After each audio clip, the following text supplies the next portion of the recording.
کہہ دو کہ اگر سمندر میرے پروردگار کی باتوں کے لکھنے کے لیے روشنائی ہو تو قبل اس کے کہ میرے پروردگار کی باتیں تمام ہوں سمندر ختم ہو جائے، اگرچہ ہم ویسا ہی اور اس کی مدد کو لائیں۔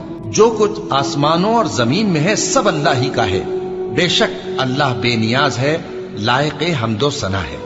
اور اگر یوں ہو کہ زمین میں جتنے درخت ہیں سب کے سب قلم ہو اور سمندر کا تمام پانی سیاہی ہو اور اس کے بعد 7 سمندر اور سیاہی ہو جائیں تو اللہ کی باتیں یعنی اس کی صفتیں ختم نہ ہوں۔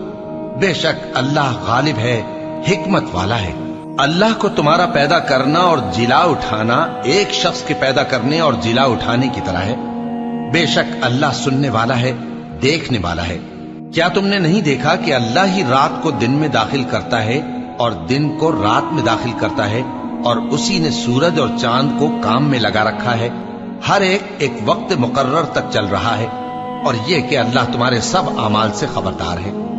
یہ اس لیے کہ اللہ کی ذات ہی برحق ہے، اور جس کو یہ لوگ اللہ کے سوا پکارتے ہیں وہ سب باطل ہے، اور یہ کہ اللہ ہی عالی رتبہ ہے، گرامی قدر ہے۔